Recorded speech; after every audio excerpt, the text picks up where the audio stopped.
শুক্রবারের দিনে একটি বিশেষ মুহূর্ত রয়েছে, যেই সময়টা দোয়া করলে বান্দা আল্লাহর কাছে যা চাইবে আল্লাহ তাআলা তাকে তাই দান করে দেবে। সুবহানাল্লাহ। প্রত্যেক জুমাআত দিনে এই সময়টা আসে, খুবই সীমিত সময়, খুবই অল্প সময়।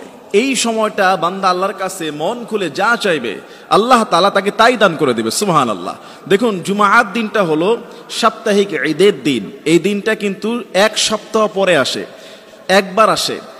6 দিন পরে, 7 দিন পরে জুমার দিনটা ঘুরে আসে। এই জুমার দিনের অনেক ফজিলতের কথা রয়েছে হাদিসের মধ্যে, বিভিন্ন ফজিলতের স্পেশালি জুমার দিনের জন্য রয়েছে, যা অন্যান্য দিনে নাই। সাথে সাথে এই হাদিসটাও রয়েছে যে জুমার দিনে একটা সময় রয়েছে, যেই সময়টা আল্লাহর কাছে দোয়া করলে আল্লাহ তাআলা বান্দাকে খালি হাতে ফিরিয়ে দেয় না। ওই সময়টা কখন, সেই সময় নিয়ে হাদিসে বিভিন্ন সময়ের কথা বলা হয়েছে এবং মুহাদ্দিসিনে ইকরাম বিভিন্ন সময়ের কথা উল্লেখ করেছেন। তবে একটা সময় নিয়ে বেশিরভাগ এবং অধিকাংশ মুহাদ্দিসিনে ইকরাম একমত, সেই সময়টা কোন সময়। আমি আপনাদেরকে প্রত্যেকটা সময় বলে দিব। যেমন রাসূলুল্লাহ সাল্লাল্লাহু আলাইহি সাল্লাম এই হাদিসটি বলেছেন, সহিহ বুখারী এবং মুসলিমের মধ্যে এই হাদিসটি রয়েছে, কিতাবুল জুমআ।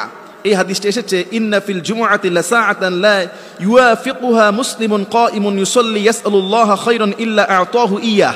আল্লাহর হাবিব সাল্লাল্লাহু আলাইহি সাল্লাম বলেছেন, নিশ্চয়ই শুক্রবারের একটি সময় আছে, যে সময় কোনো মুসলিম দাঁড়িয়ে সালাতরত অবস্থায় আল্লাহর কাছে যে কোনো কল্যাণ প্রার্থনা করবে, আল্লাহ অবশ্যই তাকে তা প্রদান করবেন। এই হাদিসে সালাতরত অবস্থায় চাওয়ার কথা বলা হয়েছে। অন্যান্য হাদিসে এমনি সালাত ছাড়াও চাইলে ওই সময়টায় আল্লাহ তাআলা তার দোয়া কবুল করবেন। প্রথমত 3টা সময়ের কথা পাওয়া যায়। একটা হলো জুমার দিন ইমাম সাহেব, খতিব সাহেব যখন জুমার খুতবা শুরু করে, জুমার খুতবা শুরু করা থেকে নামাজের সালাম ফেরানো পর্যন্ত, যেই 2 রাকাত নামাজ ইমাম খতিব সাহেব পড়ায়, সালাম ফেরানো পর্যন্ত, ওই সময়ের যে কোনো একটা সময় হতে পারে। মুহাদ্দিসিনে ইকরামের একটা মত পাওয়া যায়, ওই সময়ের যে কোনো সময় হতে পারে দোয়া কবুলের সময়। আরেকটা মতামত পাওয়া যায় যে জুমার দিনে খতিব সাহেব যখন জুমার খুতবা দিচ্ছেন, খুতবা দেওয়ার সময় 2 খুতবার মাঝখানে মিম্বারে খতিব সাহেব কিছু সময়ের জন্য বসেন বিশ্রাম নেওয়ার জন্য, 3, 4, 5 সেকেন্ড। ওই সময়টা আল্লাহর কাছে বান্দা যা চাইবে আল্লাহ তাই কবুল করবে।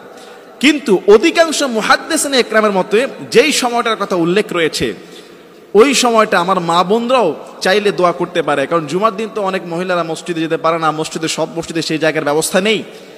অধিকাংশ মুহাদ্দিসিনে ইকরামদের মতে এবং হাদিসের ভাষ্য মতে, জুমার দিন যখন সূর্য ডুবে যায়, অর্থাৎ সন্ধ্যাবেলা মাগরিবের ওয়াক্তের সময় যখন সূর্য ডুবে যায়, সূর্য ডুবার একটু আগে, সূর্য ডুবার পরেই তো মাগরিবের ওয়াক্ত শুরু হয়, সূর্য ডুবার একটু আগে অর্থাৎ সূর্যাস্তের সময় বান্দা যা চাইবে আল্লাহ তাআলা জুমার দিনের ওই বিশেষ মুহূর্তের দোয়াটা আল্লাহ তাআলা কবুল করে ফেলবেন। সুবহানাল্লাহ।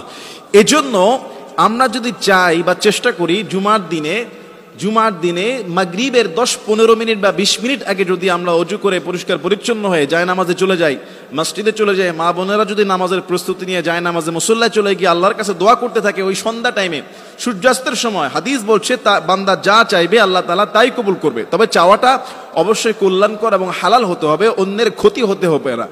অন্যের ক্ষতি হলে কিন্তু আপনার দোয়া কবুল হবে না। চাওয়াটা অবশ্যই হালাল এবং বৈধ হতে হবে। আপনি যা ইচ্ছা তাই চাইবেন। এই জন্য আমার চেষ্টা করব প্রত্যেক জুমার দিন সূর্যাস্তের সময়, এটাই সর্বসম্মতি মত, যে বিকালবেলা সূর্যাস্তের সময় মাগরিবের আগের দোয়াটা আল্লাহ তাআলা কবুল করে ফেলে। আল্লাহ সুবহানাহু ওয়া তাআলা আমাদেরকে জুমার দিনের এই স্পেশাল সময়টায় আল্লাহর কাছে চেয়ে আমাদের নেক মাকসাদগুলো যেন পূরণ করার তৌফিক আল্লাহ আমাদেরকে দান করে দেয়। আমিন। ওয়া আখিরু দাওয়ানা আনিল হামদুলিল্লাহি রাব্বিল আলামিন।